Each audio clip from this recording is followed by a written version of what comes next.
So imagine that we have a muddy pond. Okay, it's a pond. There's mud. You can't see anything in it. But we know that there is dirt swirling around. We know that there are sticks, stones, leaves, some dead things all there in this muddy pond. And you can't see anything. Okay, so this is a metaphor for our minds. And mind isn't just the brain, right? It's our whole sense of being here. And if we allow this pond to just sit for a while, we don't disturb it, and we allow it to just take a break from all the extra things, and we just let it be, what happens is that some things settle to the bottom, some things end up at the top, and in the middle we have clear water. All of a sudden the water's clear and we can see in it. So this is what we're doing when we are slowing ourselves down. And sometimes times of high stress, how are we supposed to slow down when we're trying to do something? We may not be able to slow right down at that point, but we could take little stretches. Small pauses that are deliberate can also serve their purpose up to a point.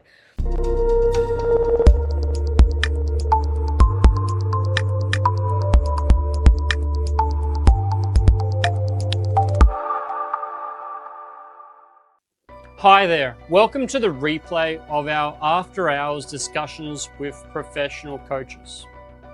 Your exclusive complimentary Sunday session for all of our community around the world, where coaching minds unite with our people to create real world results. I am Adrian Cahill, your host and founder of the Motivate community, and more recently, Monday Morning Motivation. As a global trainer in NLP, neuro-linguistic programming, coaching, and hypnosis, this weekly gathering brings some of my colleagues from trainings, my fellow students and coaches all together in one place where we can discuss, share, help change the world by delivering free, quality information that's here to help you transform.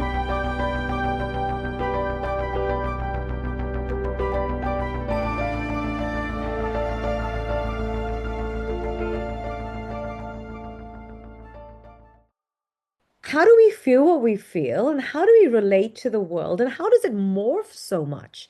Living in different countries with different cultures and different languages, I felt that my perspective kept shifting.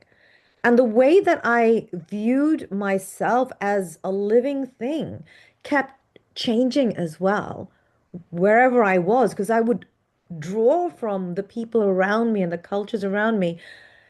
I wanted to understand this better. Why do I feel this sense of shift all the time? And through this, I ended up exploring so many things. So my doctorate really focused on how we understand our role and our sense of being when our organization or our work is changing all the time.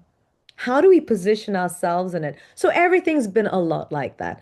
My NPQH is, I have a qualification as a head of school. So I've got those sorts of qualifications, but then the other things that I've studied much more deeply over time, you can see these ones here. So I'm also a trained Reiki master, I'm a meditation teacher, I'm a certified life coach.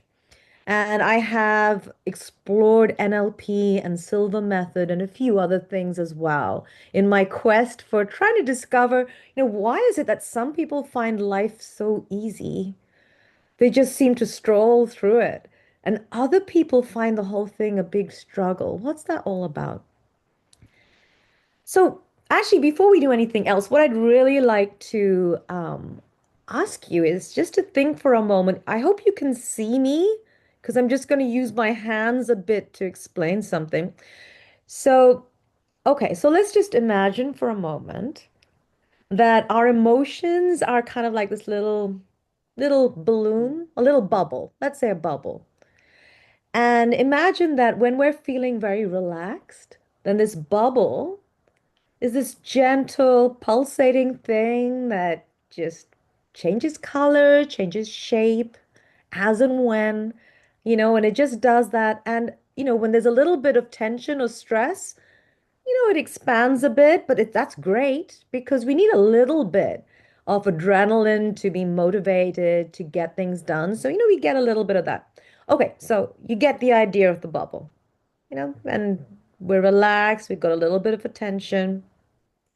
Now imagine that a lion comes right in front of you, and you're like, whoa, okay, the stress is built up. You've got this balloon that's gone like this, and then the lion goes away, and now you just go back down to your normal, regular state. Now that would be great, wouldn't it? Like if something stressful happens and we feel the appropriate feelings and we can do something about it. And then when the stressor or the cause of stress is removed, then we go back to a regulated state. Now that would be wonderful. Now I'm going to give you another scenario now, another situation where you're living your life, you've got your emotions and this sense of how you feel inside. And then you get something that irritates you and you go, a little bit like this.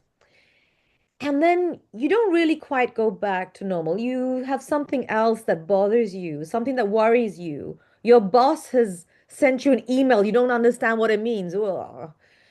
And your brain is telling you this is fine, this is normal. This is just life. This is working life. I'm an adult. I can handle it. I can handle all of this. I can do it. But what's happening is that something's changing. You're releasing chemicals in your body. Your breath is changing. You've got these cycles of thought that are going through your head. Literally, physically, you've got things happening in your nervous system. And so you've expanded in this way, right? And then something else happens, you go more. Something else happens, you feel more overwhelmed. And then even the smallest little thing starts really bugging you. And you really feel awful. And then, even if you want to go on holiday or have a break or go to bed, go to sleep, you find that you're still stuck there and your brain is still racing. Even if you try and like do some breathing or something, you're finding that you still can't sleep very well. And maybe you're finding that you get these headaches or you get like a tummy upset. Okay, so this sort of thing, this is when you get stuck. Sometimes we get stuck in this high emotion, this high feeling of something, and we're not able to just go back, even if we remove the stress. This can happen.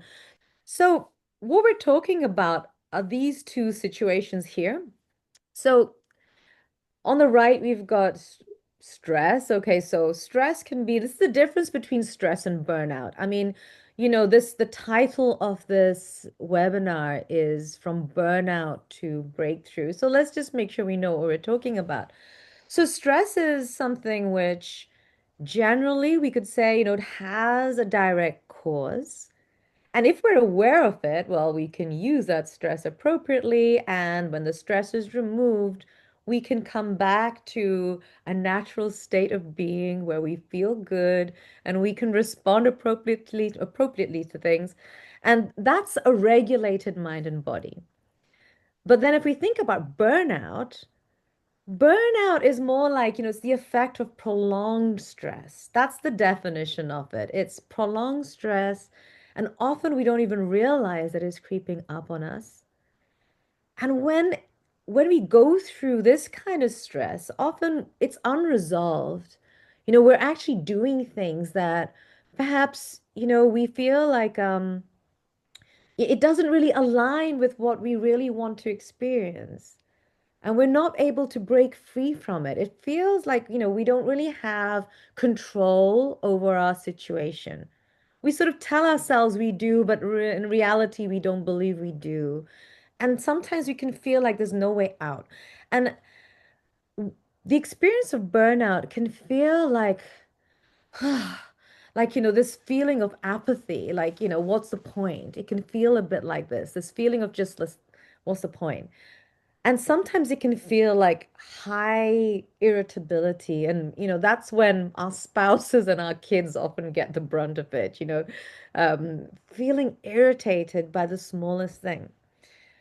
And the biggest issue here is that we lose touch with what we really want to experience. Even if we have a holiday or take an evening off, we often can't quite remember what it is to feel connected to what we really want to experience in the future, now, and what our curiosity and dreams can do for us. So, this is when we get stuck. We're stuck in a loop of thoughts, stuck in a loop of our nervous system and body chemistry going through things and affecting one another. So, what I'd like to do right now is just open this up a little. Would anybody like to just share their thoughts about this right now?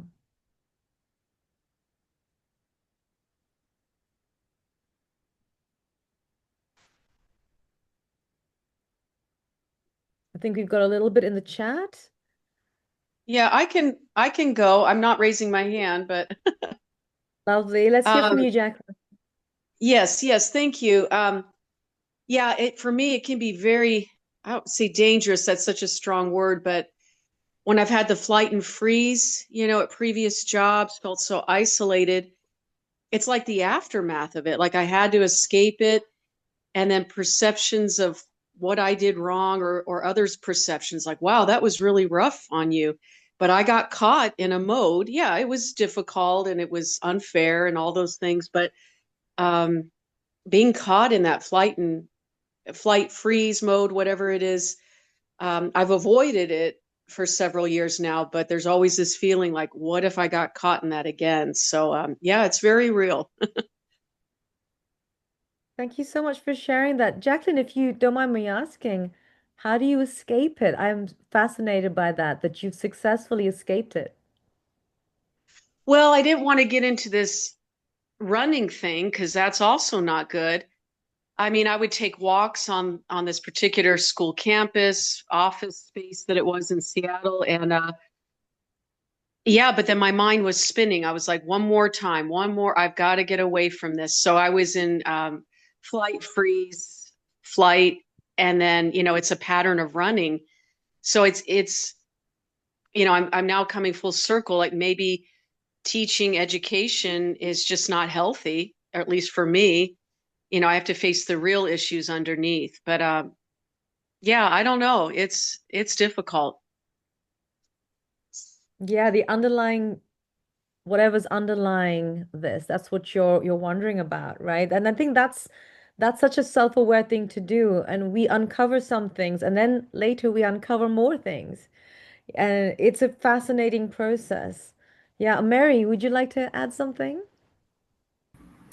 Hi, yeah, I wanted to build on what Jacqueline was saying. I'm also in education and I've been in the classroom for 15 years. And I did exactly that. It was fight or flight and I took the flight option and I flew all the way to Colombia. And now I'm back. Um, but it's interesting because in my experience, taking the flight path helped temporarily.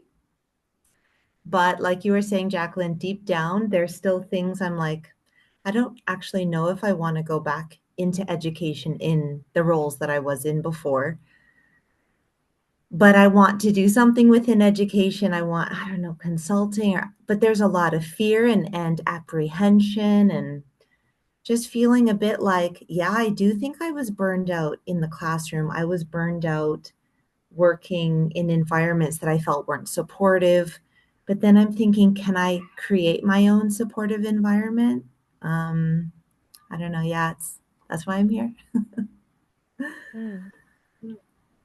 Thank you so much for sharing that, Mary. Is there anybody else who'd like to add anything at this point?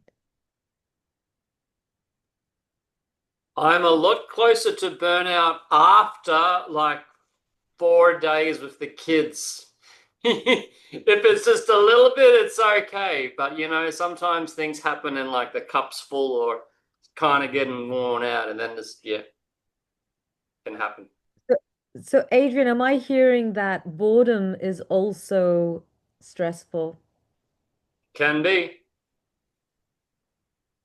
can be. I actually recently uncovered a pattern of myself within myself, which is, I went quite deep at this level, and what I discovered was that feeling bored can lead me to withdrawing and going into a cycle of watching a lot of Netflix and reading a lot of books.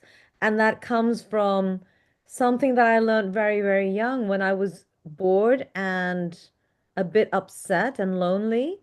I would get praised for the fact that I'd pick up a book and basically read that for hours on end as a little child, as a 7-year-old. And I was praised so much for that. I think that's probably why I do this.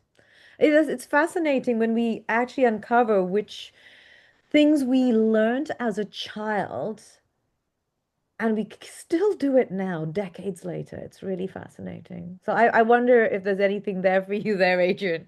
There is, there is. Thank you.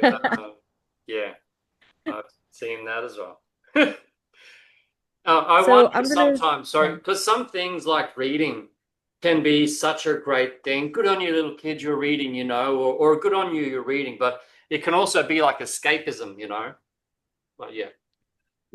Yeah, escapism. And why is that? It's not, I mean, even the escapism, did we do that when we were very, very young? And were we praised for being good children, looking after ourselves and sitting quietly somewhere or pl going outside and playing or whatever it was? And, we get that sense of comfort of being a good child, and we still repeat that, and we don't quite feel like a good child anymore. We still do it because we've been wired to do that over many, many years. And Nora, you're saying that burnout can nestle in through our system. And Gregory, I think you saying you mean fight or flight. It's interesting because some people expand on that. They say it's not just fight or flight. They add more to that. It'd be interesting to hear from you if you have other words that you would like to add to that, because people I can really add more F's to it. Well done, Adrian. And yeah, you thanks. know, I'm sorry, go ahead. no, I no, yeah, you, I Gregory. just I'm just verifying is that your meaning the expression is fight or flight. Is that what you're trying to say? That's my question. So, yeah, fight or flight is generally what we associate with adrenaline. And then what happens is you get like this, it's like, whoa, something's going to happen. I'm either going to run away or I'd hide away or I'm going to fight it. But sometimes what happens as a result of this, our body gets so fatigued and we get so discouraged because we're not able to come out of it that we can end up feeling exhausted. And I'm fight or I'm flight itself doesn't explain that, doesn't fully describe it. oh, I see. Okay. Would like to share, despite fight or flight, there is also a freeze mode. So it is when some stress happen and we don't know what to do, and then we are freezing. Hmm. Thank you. Thank you, Tanya. I was when I mentioned about burnout and how long it stays, it actually takes a long time to um, that we reach that stage of burnout, right? So maybe we are in those phases of either, fighting for a long time or being stuck in a pattern of negative experiences and, being on that role, fight, flight. Um, and I think personally, I have had that for a while, and that, sense of losing motivation. And I can tell myself as an educator and as a leader that I have always been very passionate, but this sense of burnout is really something that, you know, takes a while for us to shake off. And it's important that we really connect with, you know, what led us to that stage and how we get out of it. Yeah, it's also so it's sad when you think of all the passion that you're talking about, feeling that it's gone perhaps, or not knowing where it is. And even if it's there, not being able to locate it. And this is something very interesting too, when if we can calm down a lot of the noise, I wonder what we can find beneath. Thank you very much for sharing that. That's very open and honest sharing. So I think what I'll do is I'll just take us to the next slide. Oops, didn't mean to go backwards. Let's just go forwards. Here we go. So just sharing a little bit about why I do what I do now. So I've been in education in schools for so long, and now I focus on mainly women. It's mainly women who I work with, often leaders. And this is because look at my before. Okay, so I'm just going to walk you through it a little bit. So when I say before, this has happened to me many times in different ways. And then a few years ago, it really happened in such a profound way. I thought, no, no, no more. This cannot keep happening. And I would wake up dreading the day. I'd feel trapped. And like we were talking about, a few of you have also said, like running fast and kind of getting nowhere. I'd feel anxious and overwhelmed, and sometimes I'd think there's nothing to be anxious about. Why am I anxious now? And I would still be. And for sure, I was not, I could, even if someone said, what do you really want from your day or your week or your month? I would give really superficial kind of answers. I couldn't remember who I really was inside, or maybe I wasn't valuing that person, or the part of me that really knew what would be meaningful to me now. I wasn't speaking my truth, I was speaking other people's truths. And when I feel bad, that would trigger other memories of feeling bad, and then I'd get caught in that loop.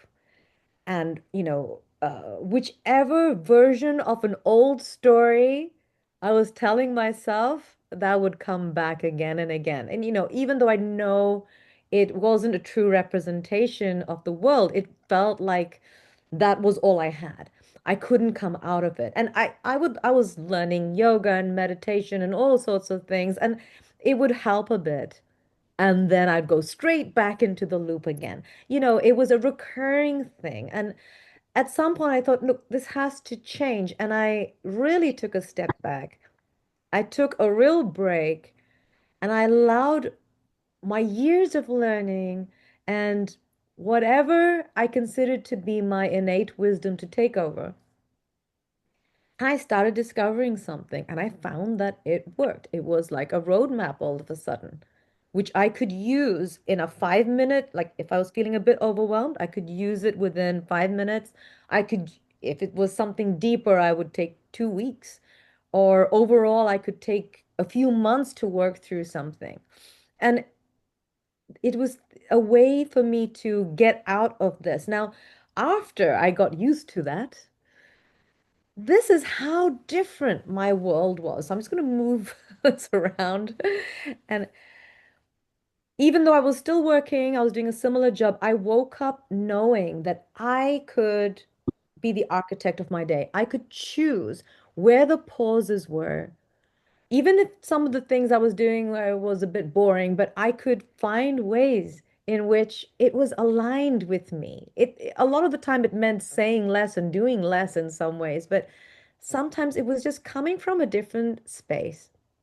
I felt more connected with things. Above all, I felt this sense, this very sweet feeling of love and respect for myself. It's like the feeling of being in love, of feeling that way about myself and my life.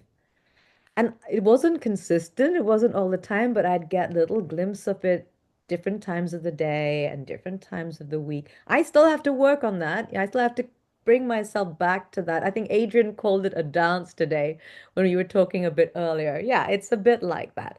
We're not talking about like, everything's great, great, great all the time. I'm in love with myself all the time. No, no.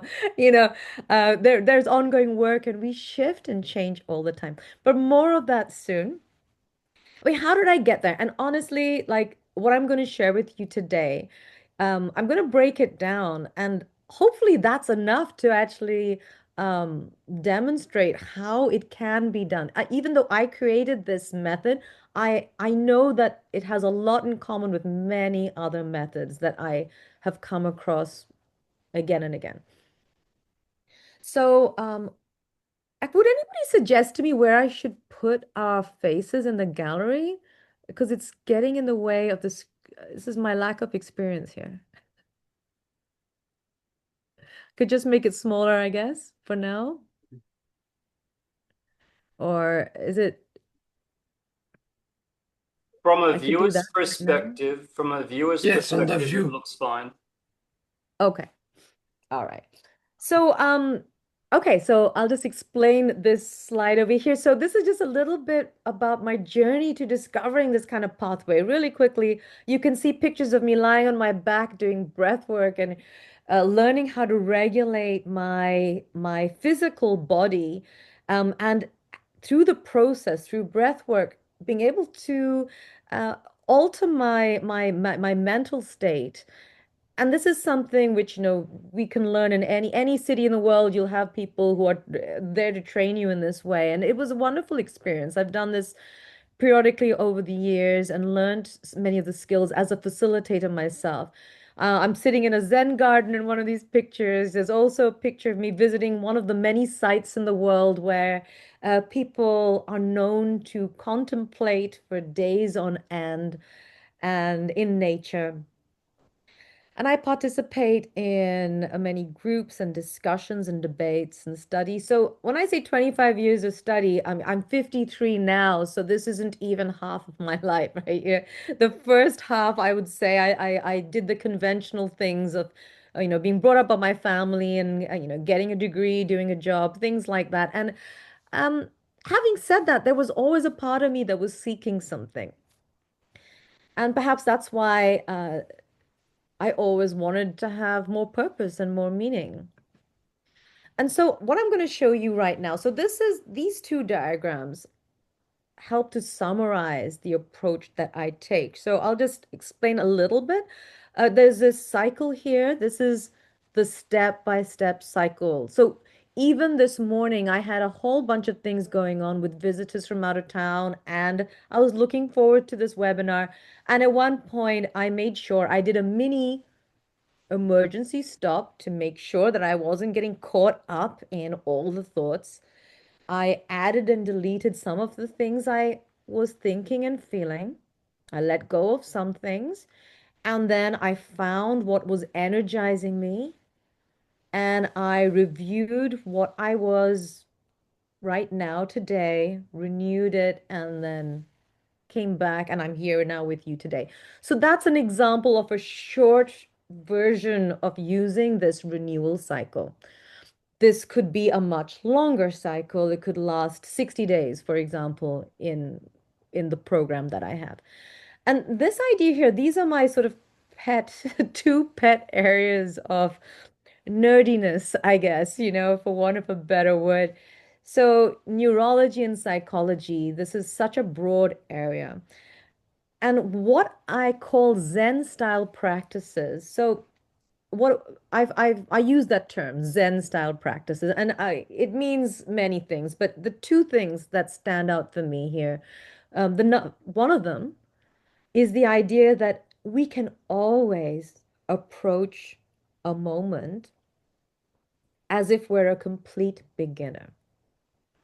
So the beginner's mindset, even if we've heard something before, we can take this particular moment and approach it now, the way I am right now. So that moment of nowness, I mean, it changes every second. You've got a new now, but approaching that with a sense of curiosity and wonder and openness, that's part of this approach. Another thing about Zen style practices is this belief that I have, which, I agree with this, which is that deep down inside, if we remove the shoulds and the can'ts and the how I didn't do it, then all remove all those.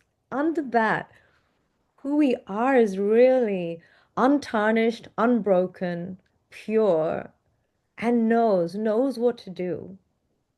It's just covered up so much, with so much stuff.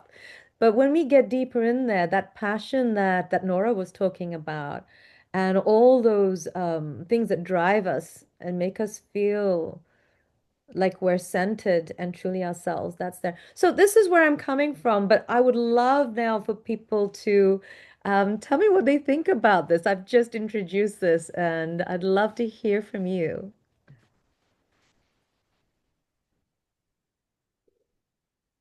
I like, can you hear me?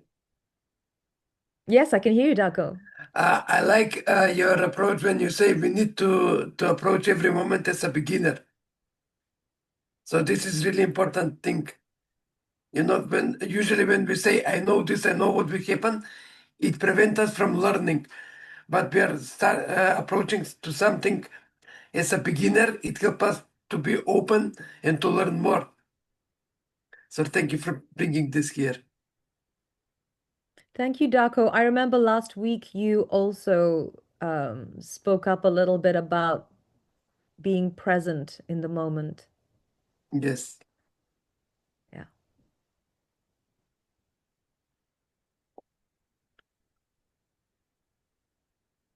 I wonder if there are any other questions about or comments about the renewal cycle. Have a quick look in the chat. And here we are. Add and delete sounds fascinating. This is coming from Nadia. I'm curious about the solar panels. I'm not familiar with this term. That's a term I've used actually, Mary.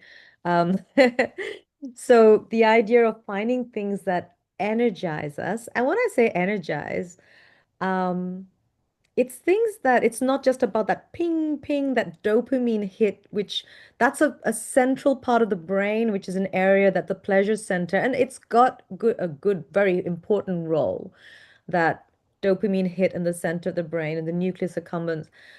I'm talking more about there's a part at the base over here at the back. It's kind of where if you're wearing a baseball hat, where the strap goes at the back, there's a bit there, and there's some parts of the brain right there which connects to the rest of the body. And over here, it can be the center of this sense of deep satisfaction.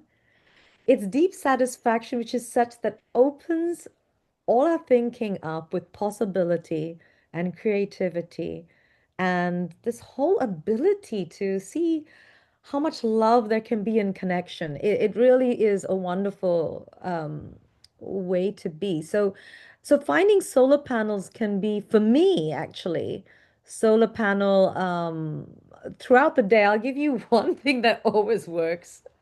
If I can give myself some time to put on some music and sing along, and next thing I know, the world looks like a better place, and suddenly difficult tasks no longer seem difficult. It's something that really energizes me. Um, I also have some really mundane things, like sometimes just copying numbers from one thing to another correctly and seeing it all line up can make me feel really good.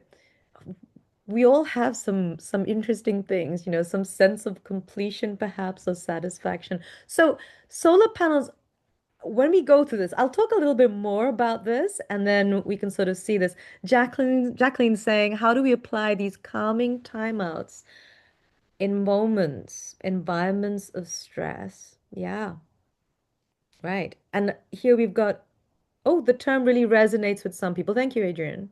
Thank you. So I think what we can do is move on to the next bit because um, so this here we've got those four phases in a sequence. And just a quick reminder, we slow right down, and as we slow right down, some things become more obvious, like some become clearer. And then we can pick and choose what to add and delete, find what's really energizing us, and then renew. But, let's take a closer look. Let's just take a closer look. So, first of all, we're going to start with this metaphor.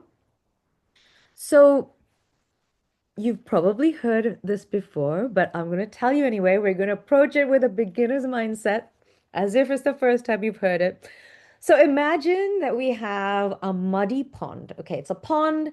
There's mud. You can't see anything in it, but we know that there is dirt swirling around. We know that there are sticks, stones, leaves, some dead things all there in this muddy pond, and you can't see anything. Okay, so this is a metaphor for our minds, and mind isn't just the brain, right? It's our whole sense of being here.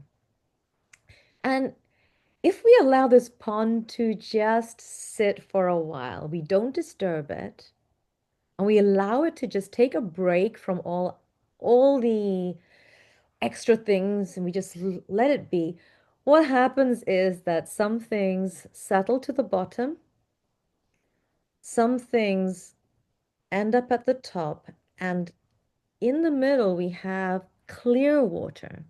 All of a sudden the water's clear and we can see in it. So this is what we're doing when we are slowing ourselves down.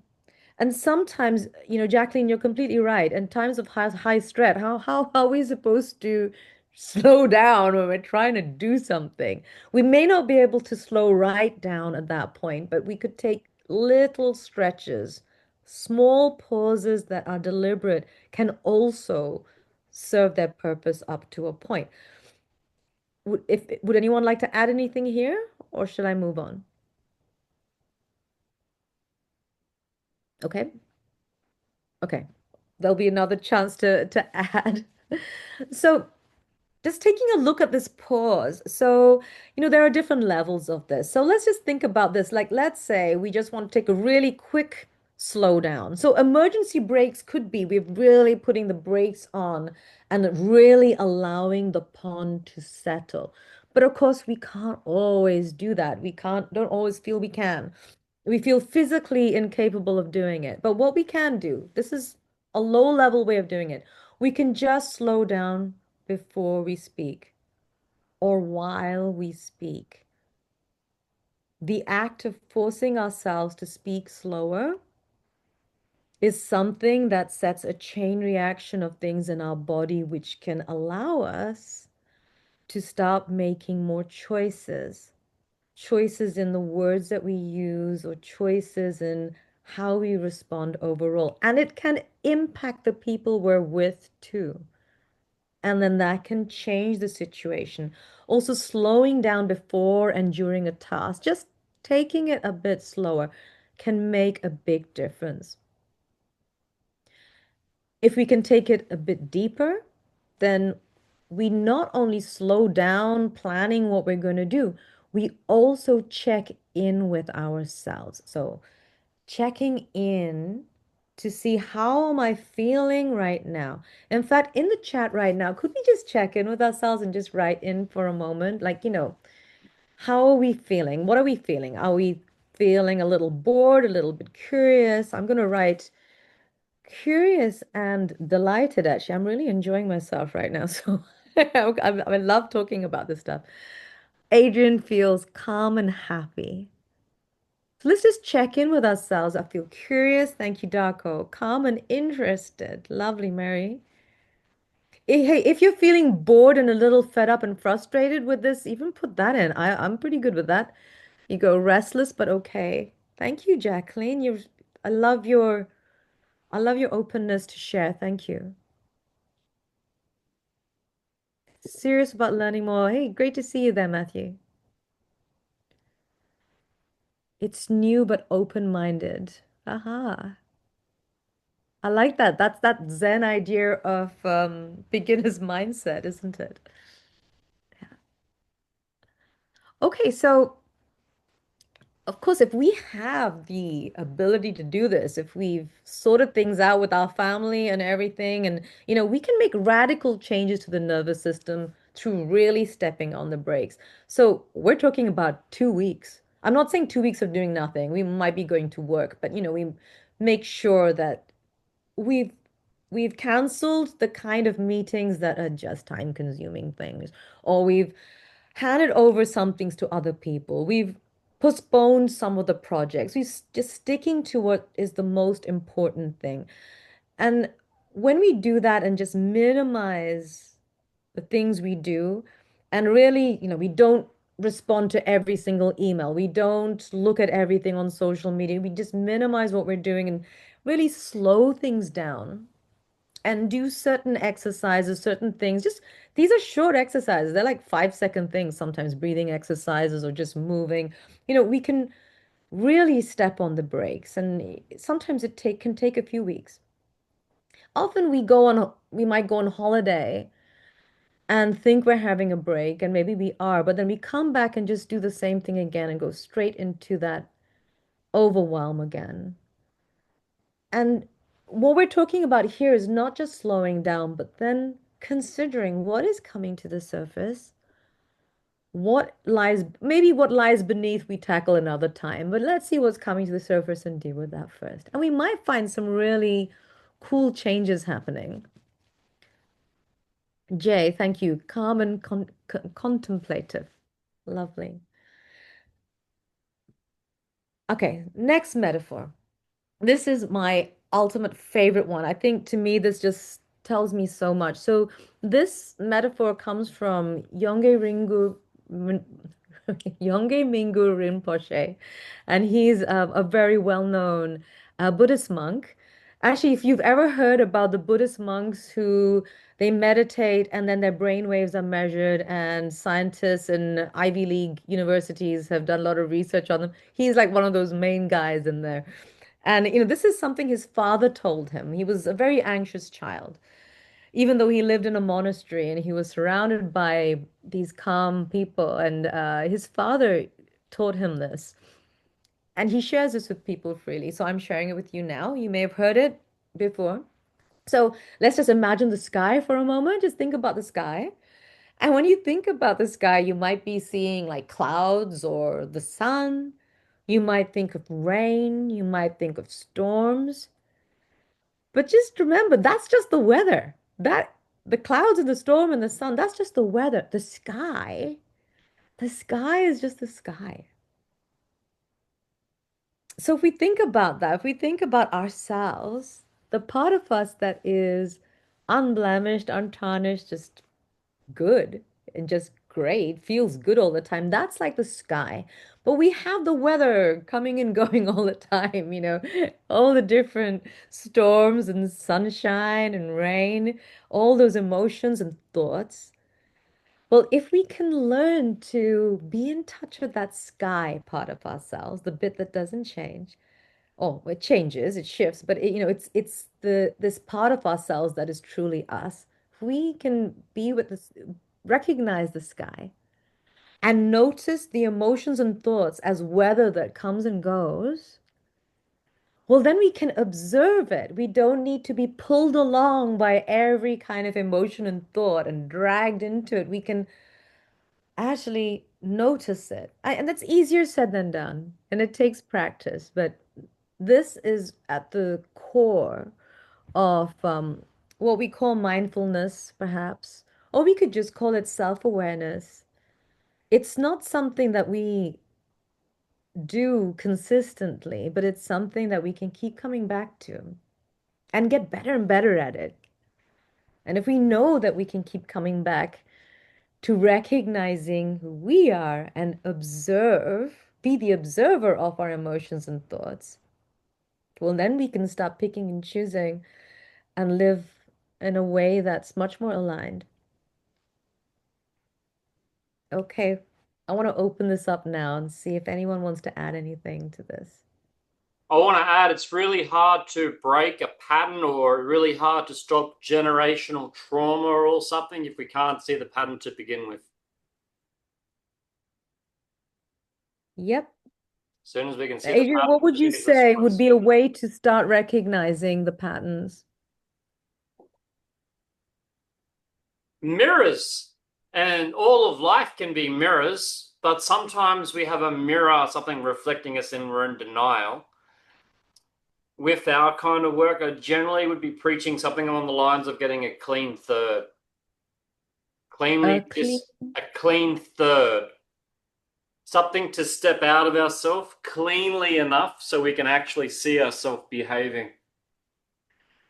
So to be able to observe ourselves, Yeah, but behave. it's cleanly.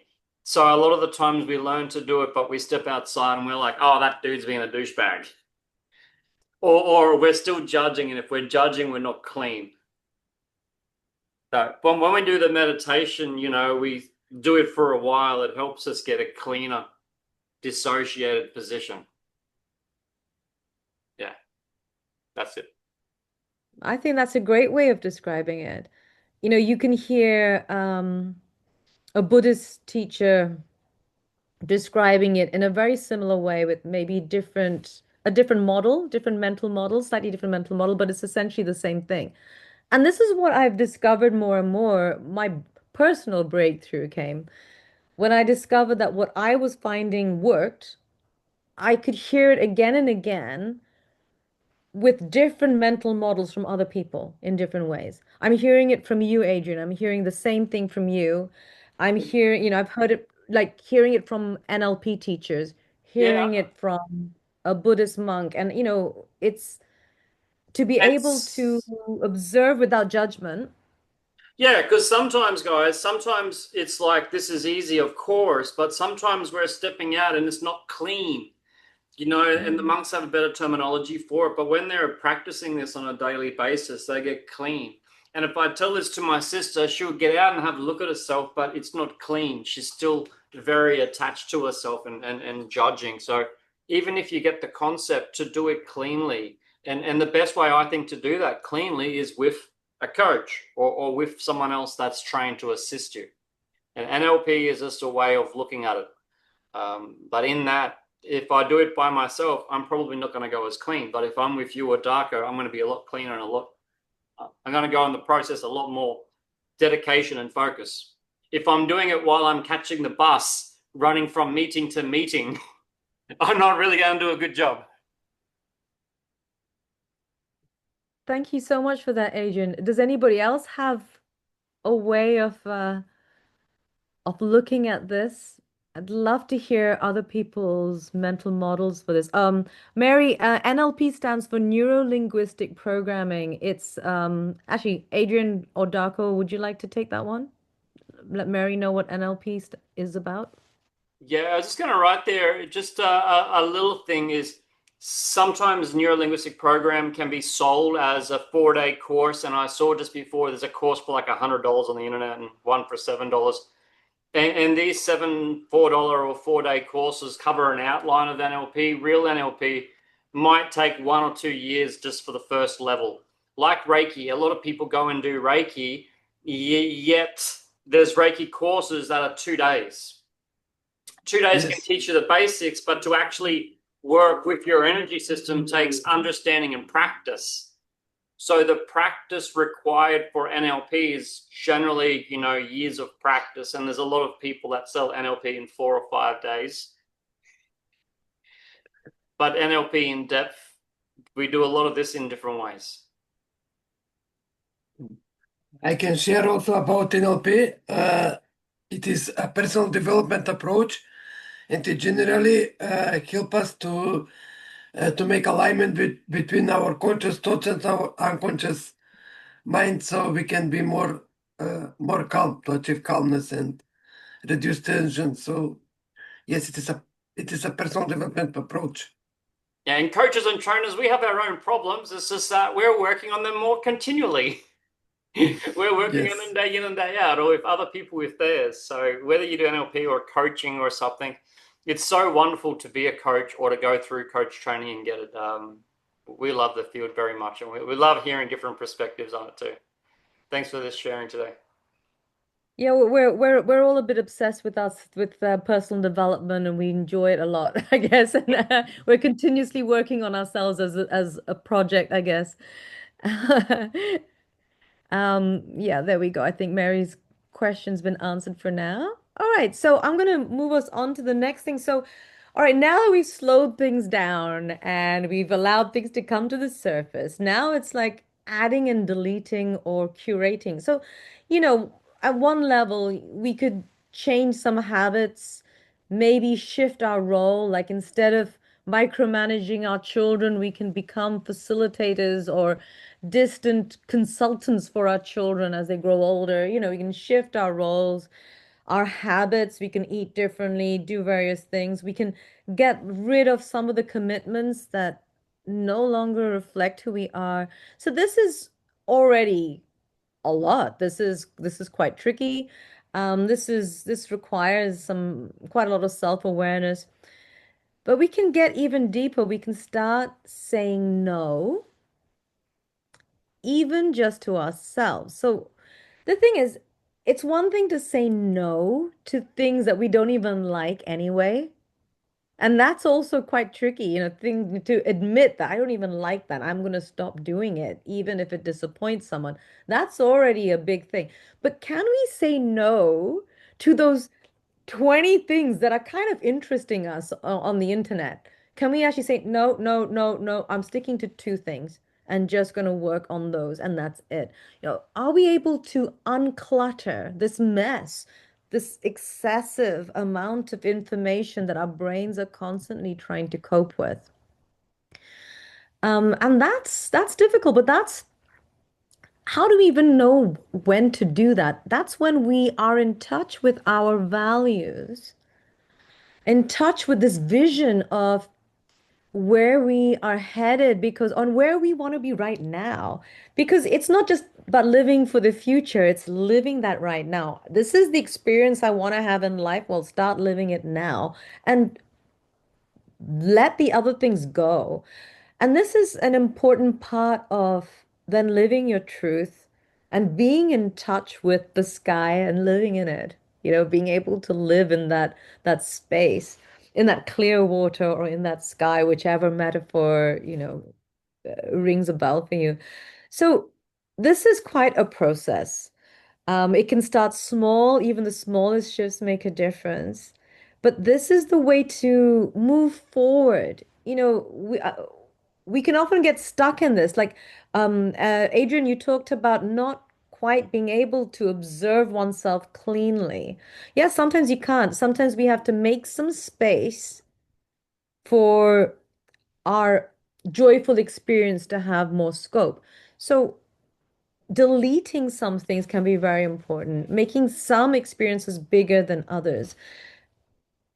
So I found that this part of the process can make some big shifts. It's like practical shifts which lead to mental shifts.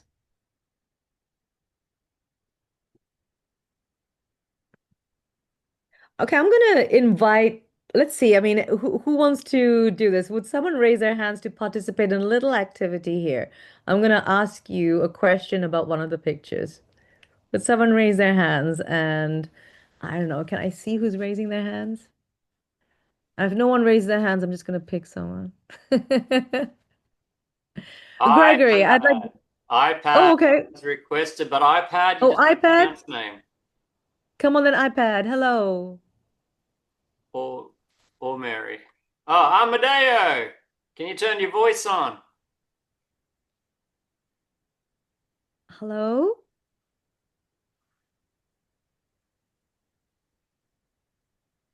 Okay, how Hello. about Mary or someone else likes to? Amadeo. Here we are. Yeah, we hear you now. Perfect. Okay, hi. Okay, Hi. so what oh sorry, what's your name? Adrian, pronounce it for her. Amadeo. Amadeo.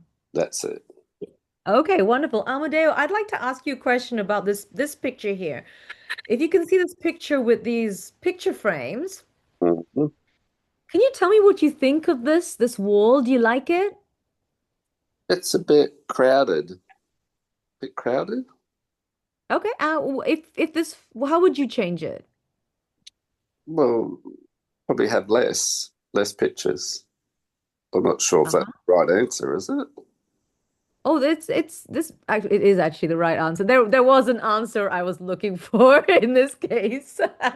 And yeah, I was interested to know whether you liked it or not, whether you thought it needed changing. Now, the thing is, the point I'm getting to here is that we often accept this kind of thing in our lives. We have things which are good enough, but actually they secretly bug us and they're irritating us. And part of our brain is going, oh, no. And there's no need for us to live like this. We should just remove some of those pictures or rearrange it, get someone to do it if we can't do it ourselves. There's no need for us to live with discomfort in this way. And I think we put up with a lot of little things that add to our stress and overwhelm. Every time you look at that wall, if this is in your house, it's gonna bug you a little. There's more than one thing that could be annoying to you here. For me, this placement here, this is the knives and forks, and I really don't like this card. And I don't like the orange and this sort of pale green together, really. And the thing is, if I were to sit down at a table and this were in front of me, I wouldn't say anything. I would certainly wouldn't complain. I'd just accept it. I think, yeah, okay. But it would take away some of my pleasure, I think, compared to having like a plainer setting or something that I like more. What I'm saying is that so much of our day is full of these little tiny things that annoy us, which we could change. Some things we can't, but some things we could change. And if we look at this chef here, this chef has carefully chosen what to put in this pan and is adding just enough seasoning that the chef thinks is going to enhance this and make it better. And we can live like this. These little things that we can choose can reduce the stress and actually make us more able to connect and create. It means we have to know what we like as well. So sometimes we could literally ask ourselves, what would be the best way to do this? Or, if we don't want to do something, we could go, okay, what would be the best way to do this that would make me actually like it? How could I do it differently that I would be so pleased about it? We can just ask ourselves these kind of questions and open our minds up to curiosity. Uh, it doesn't always have to be a long process. It can be a quick one. And this is part of this whole adding and deleting and curating. So you can see this person here is carefully choosing how to journal and what pictures to put together. We can create a life where our day stretches out ahead of us and we can see the gaps. We can see the moments of pause. We can see the moments of choice. And time no longer seems to be dragging us with it like a crazy thing. You know? I'm just going to quickly look in the chat. Yeah, I can see some agreements here with the pictures on the wall. Um, Amadea, would you like to add anything else to that? I'm a big believer of to-do lists. So I implement those with the staff. So instead of just using, I'm not sure if we're on the right topic here, but I'm a structure sort of person. So a bit like the pictures, I guess. So just prioritize your jobs, I guess, or your day, etc. So I haven't been to these meetings for a while, so I'm not sure if I'm on the right point here. So Amadea, I think you are. Just tell me this, when you do the lists, do you feel this sense of satisfaction? well, I feel more organized having to-do lists. So I implement those with the staff now because when I give them jobs, they just forget, I guess. Plus, I can check if they've actually done the tasks that I've assigned for them for the day or the week. So I guess that's a Does bit it like our mindset too, isn't it? So, we could use that structure for our mindset, I guess, as well. Give ourselves tasks and make sure we complete them as well. And does it allow people to streamline what they do? Does it make people feel more connected to each other? Any of those things? Look, I believe I've been in business a long time, so I believe people are like sheep. I'm sorry to say that. So you've got to sort of direct them in the right area. So So yeah, by giving them to-do lists, it really helps, I find. Yeah, because people, if you don't give them tasks, they'll just do nothing. They'll just look at their phone or Facebook, basically. Probably helps people to know when they're done as well. So that's also very helpful. So, yeah, I mean, thinking about the idea of preventing burnout and actually encouraging people to feel a sense of satisfaction that they've achieved something, can be certainly lists is one of the things that can really help a lot of people rather than just moving forward, not entirely sure what they're doing. So I'm going to move us on a little bit to solar panels, and we had a question about that earlier. So the idea of solar panels, so they're things that make you feel energized. Okay, but it's not just energy, it is a sense of identity or sense of identifying with what you're doing. So this is phase three. So we've already slowed things down. We've gotten rid of some behaviors and also some belief systems. We've gone deeper. We've actually let go of some of the habits of mind as well. And I don't know, maybe we didn't dwell on that quite as much. Maybe we should have a little bit, but in the adding and deleting and choosing, we can take time to shift the way that we think and understand things as well and see where some of our beliefs came from. Now, as we're doing that, we start to recognize more and more who we really are right now, how we identify with things, how we enjoy things, what feels valuable to us now.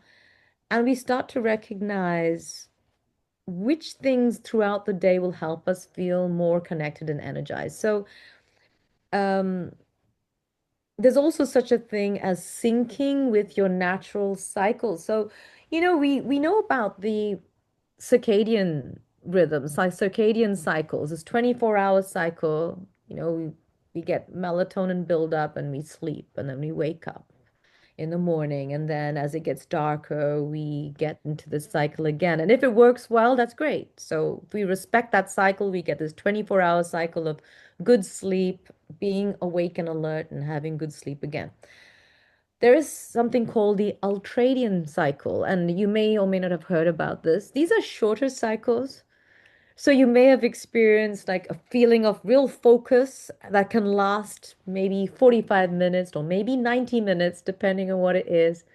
And then you come out of that focus and you need to do something else. You've gone through a cycle of focus. And there are many cycles like this that we have for many experiences.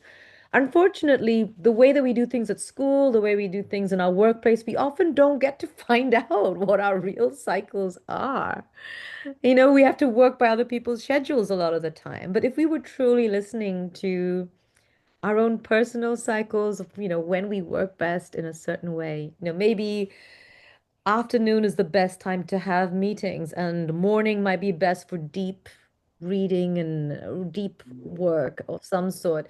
We're all a bit different. And if we actually know what those things are, well, we're finding solar panels right there. We get more energized. We feel more in tune. And we find that things irritate us less. We find that everything has more meaning. We find that we continue to be curious as well. It's much easier to be that. Um, and just before I open it up again, I'd like to bring up something. Not everybody completely agrees with this, I know, but I'm going to put it to you that every emotion that we have ultimately comes from love and or fear. Okay, so for example, if we're feeling grief is a real emotion. I'm not saying it doesn't actually exist. We name it grief, if that's how we recognize it, that's what it is. I'm also going to say that grief is also drawn from love, maybe grief of something we love, or someone we love who we've lost. It could be also from fear that we're losing something or something is gone and we'll never get it back or we will never again something. So even grief could be from love or fear. Anger anger about a situation or anger about a person, we could also argue comes from love or fear. So, where am I going with this? Where I'm going with this is that as we feel more energized and we are able to pick and choose our belief systems, we can also shift our approach to an emotion. Rather than get stuck in an emotion, we can shift it more to love. Okay, so I'll give you one of my recent ones. So my children are now young adults, and so we meet them periodically in the year, and then they leave and they go back to England, far away. And every time I go through this little bit of grieving and a bit of emptiness and a bit of, oh, of course that's love. That's also fear. There's part of it. If I had to truly to look at it, I would see that part of it is me going, oh, I love them so much. I'm going to miss them. They're going to go. I'm so happy they're going to live their life, but I love them. I'm going to miss them. There's another part of me that's like, do they no longer need me? Are they going to come back? Are they going to call me? Are they going to keep in touch? And that's the fear. So both those things are going on. It's hard to know what's going on unless you truly pause. Now, what I can do in that situation is just let the fear voices get a little quieter and less colorful, and let the love part feel bigger, brighter. When I do that, the way I communicate with my children is then different. It's more loving, more open, less grasping. And guess what? They actually communicate more with me then, right? If I were to respond from fear, no matter how much I want to sugarcoat it, they can feel it. It's going to impact the relationship, you know? So this is an example of how if we shift, if we can recognize our emotions, go deeper, and then choose love over fear, what happens is the energy that we are sharing becomes so much more positive. We feel more fulfilled, and so do the people around us, and it just does good. And this is a tricky concept. I mean, if it's completely new to you, it could take a while to make sense of it, and maybe you won't even agree. If it's something that you've heard before, it's still wonderful to think about it again. And now I really would love to hear from you, hear what you have to say about that, even if you completely disagree with me.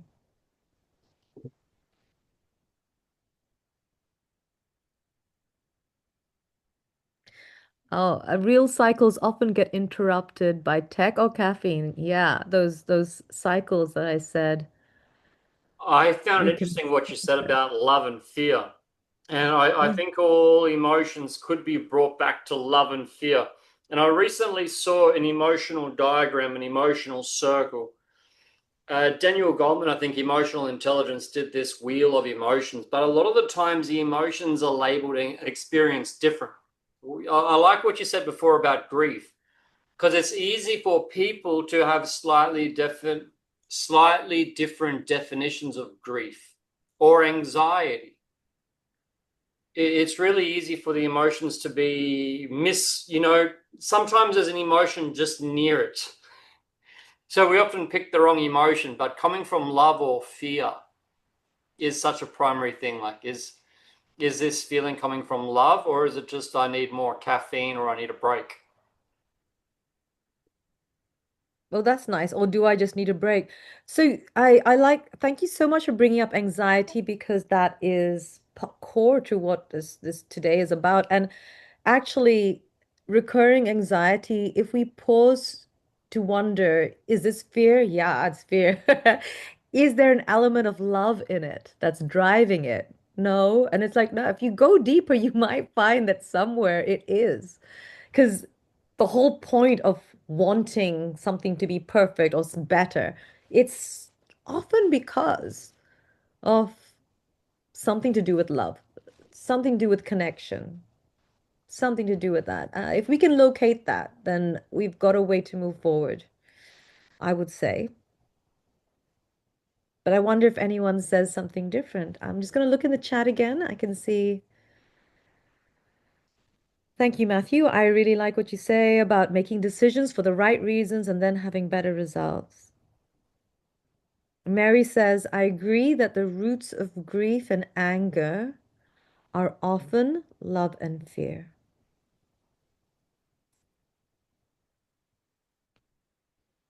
Jenny, that's a great question. What is the difference between burnout and brain fog? Now,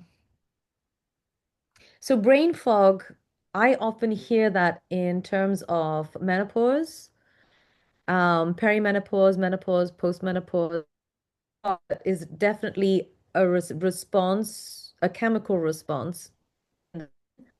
It's to do with blood flow, is to do with estrogen not being able to do its job, taking chemicals to parts of the brain, and therefore our brain goes through a little bit of a, I'm no stranger. I know what that brain fog is like. And that's not pure, that could be purely because of low estrogen or no estrogen. So the bus that would have taken chemicals to the brain, um, the bus isn't there, so the chemicals are having to walk and they don't quite get there as smoothly, and so we get brain fog. That's one thing. But what I described as burnout could also be described as a foggy feeling. I guess there are a few types of brain fog. Is this helping, Jenny? Or, you know, is there anything else that I could add to that? Let's see. Totally. Oh, thank you.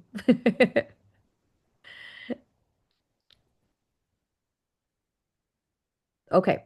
So, Jenny, in your case, you're in your 30s, so read that as you will. Um, Amadeo, you overthink, delay, and look for guarantees. Amadeo, would you like to say a little bit more about that? That's when we're acting on fear. Sometimes we probably overthink the fear, and it's probably not as bad as you actually is, and the outcome's always better. You know, it could be like public speaking, for example. We've all got fears somewhere. Mine's generally public speaking in a big, in front of a big crowd. So the best thing for me is just get out there and do it and don't overthink it. So, we've got to act on our fears. It's going to be okay, you will be able to do it, basically. So this self-positive talk, I guess. Thank you. You've said a few important things there. Thank you.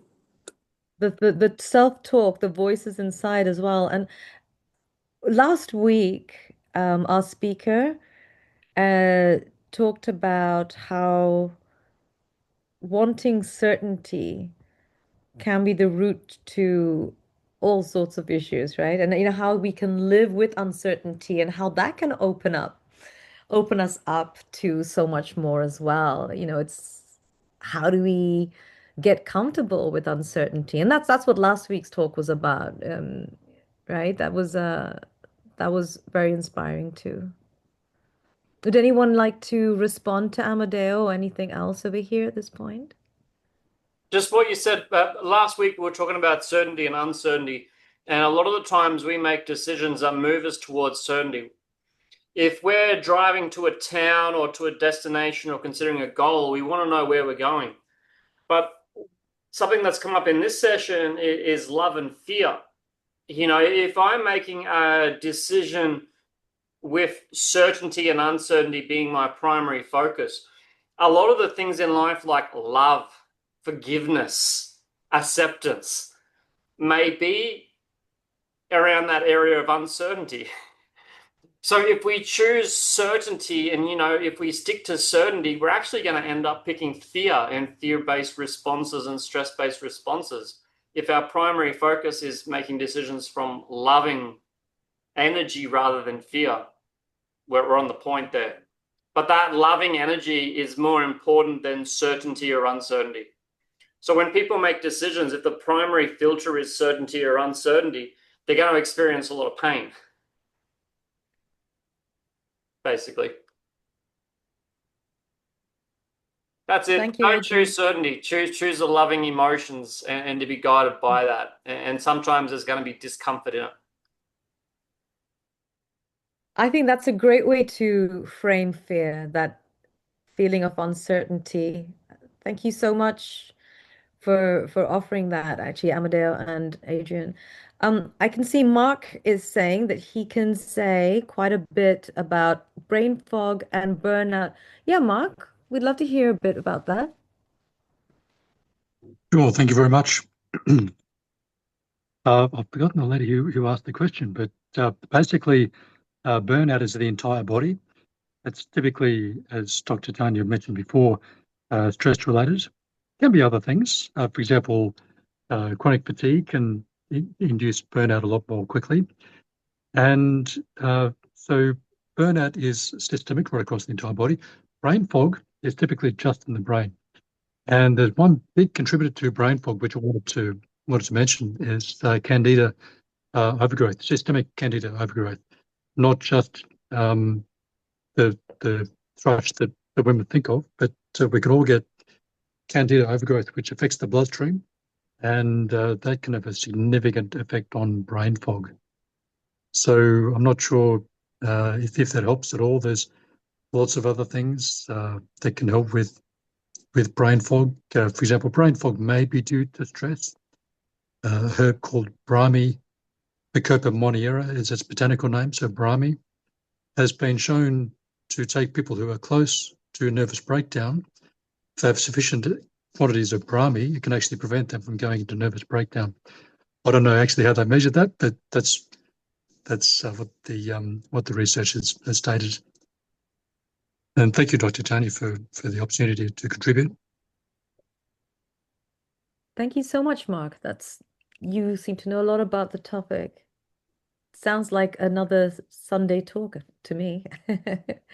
Yeah, I'm a naturopath Mary's, nutritionist. sorry? A naturopath nutritionist and herbalist. Yeah, okay. Yeah, so that's your background. That's why. Yeah. So Yeah, I can see that Mary's saying intermittent fasting helped with her brain fog, and that ties into a lot of what you're saying, Mark. Clearing out, well, all the things that intermittent fasting can do. Nadia Mijli Mm. says, so does that mean brain fog, physical, and burnout, neuropsychological? Would you say, Mark? What would you say to that? Well, Is brain fog, brain fog physical and burnout neuropsychological? a combination of both, actually. The brain fog, definitely physical, but it can be contributed to by psychology as well. And the neuropsychological part, the burnout can be due to infection, for example, where people get Epstein-Barr virus and they can develop chronic fatigue as a result of that. So it feels like burnout, but it's actually a physical thing. So a bit of a blend between the two. So I can't answer specifically. It would depend on the specific condition. But that's actually a really good question. The question, I think, from Mary about the brain fog and burnout, they're excellent questions. Yeah, really, really good questions. I'd like to I'd like to investigate into that further as well. Thank you so much, Mark. So coming back to this, so I think so this phase is about identifying the solar panels, and the phase one, two, and three, they're not really completely separated, are they? Like even when you're slowing down in the first phase, you're sort of looking into phase two and three as well. But the reason why it's helpful to look at phase one, two, and three is when you need to know what next. I can't move forward. What do I do next? Then it's like, yeah, just slow right down. Okay, now just get rid of something. Just add something and see what happens. And you start to shift. And then, okay, now what? I'm still feeling a bit rubbish. And then it's like, okay, well, where can we find those solar panels right now? And there are all these different ways of doing it. I mean, what used to happen to me is I used to wake up in the morning feeling terrible, and I went to counselors, I went to psychologists, I went to psychiatrists, and all of them, they assessed me and said, "You're fine. There's nothing wrong with you. You don't have a mental, sorry, you don't have a mental illness of any sort. go sleep a bit more, drink more water, and do more exercise. And yeah, there is that, but I still felt terrible. It wasn't enough. I needed something else. I needed to know how to go about my day in a way that would get me unstuck. And it seemed like the professionals weren't able to help me at all. And also the coaches that were available to me at the time also didn't seem to answer the question. And I didn't know how to ask the question either, really. And now I feel like I get what question would have helped me and what kind of answer would have helped me. And really having some kind of a step-by-step process to get you out of a rut when you're stuck, when the balloon's filling and you need a way to just release it. And it's not always going to be the same thing. It's what's going to work today. And and that's really what these phases are about. And then once you get through these, you get to a point where for for the stage and the phase that you're at now, you're able to review, look at it and say, yeah, this is where I am now. I can live this shift. This is who I am right now. This is how I'm living right now. And none of the screw ups, none of the slip ups and the messes and oh, I went and I watch too much television instead of going for a walk or whatever. None of these things are really slip ups. They're just part of that renewal cycle. This time around, I was able to add and delete this. I was able to use this solar panel. And then I can do it again. I can go through the cycle again and again, and it should be a pleasurable self-reflective process rather than seeing it as, oh my goodness, I'm still going through these cycles of periodic anxiety or misery. It's like, no, we're just human beings. We have different things that bother us at different times. And if we're reflective and introspective, we're probably going to not be easily satisfied by things at times. And then we can renew again as the person we are now. I'm just going to take a look in the chat. I can see, yeah, Jay, I can see you're saying something about professional consultations that generally prescribe drugs. Actually, I keep living in environments where they won't even give me the drugs. They won't even, and that's actually worked out fine for me long term. Oh, thanks, Mark. You like the solar panels analogy? Jay, would you like to add any more? Would you like to unmute and say anything more about what you relate to? Up to you if you'd like to add.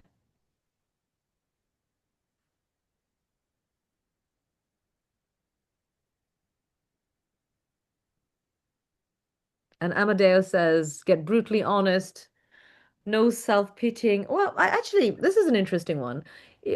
Self-pitying and self-compassion, are they the same thing or are they different? What is different? Because we come across this again and again. Anyone who looks up these things, we come across this idea of self-compassion. Is that having a pity party? Woe is me, or is that something else? And I would argue, I mean, this is not my original idea. This is what I'm learning and what I'm experiencing is that self-compassion is a different thing. It's not about pity, it's about being able to delete and let go of the guilt and the voices that say you should, you should, you should, and why couldn't you, why couldn't you, why couldn't you? So, in fact, you're letting go of the pity, you're letting go of the self-pity where you just wallow in it. Instead, it becomes about, I'm forgiven, and today is today. Some of the logic from the past, oh, I always do this because I did that. That was ages ago. That was even last week is ages ago. We don't no longer have to do that. So self-compassion is different from self-pity. I wonder if anybody would like to add to that. I'm sure we've given that thought at some point or other. Dr. Tanya, I finally got my unmuting, if I may.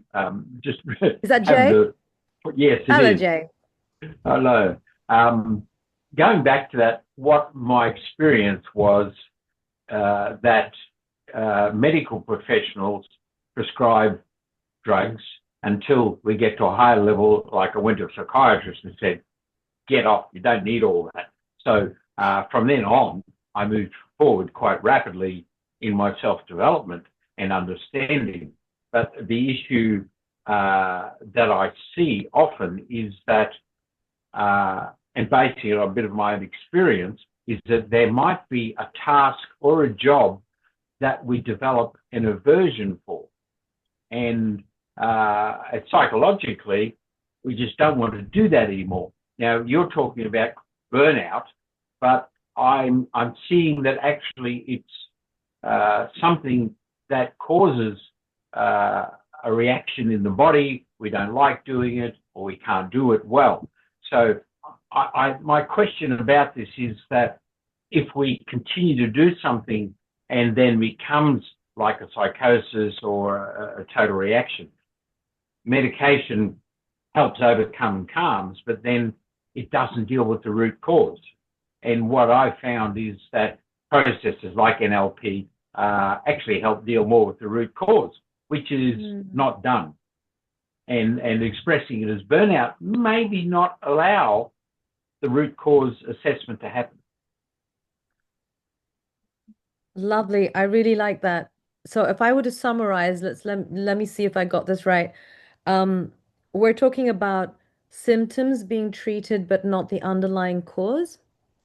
We're talking about, I think you also said that NLP can support us to deal with the deeper underlying causes in a way that a drug which deals with symptoms can't. Maybe a combination of the two might be good, maybe not. And I think you're also saying that burnout, using the term burnout, isn't necessarily going to support people to recognize that actually, you know what, we can deal with the underlying issues and get on with it. Spot on. Well done. Yes, thank you. Yeah, and yeah, actually, you know what, I don't always use the term burnout myself either, because I think sometimes it's a great way to help people to recognize that this feeling of apathy and lack of lost passion and feeling like they hate the work that they used to love. It helps them to recognize that this could be a phase that will pass once they recover neurologically. But yeah, sometimes that isn't what they're going through. It could be something else. Sure. Yeah. I have to accept that one.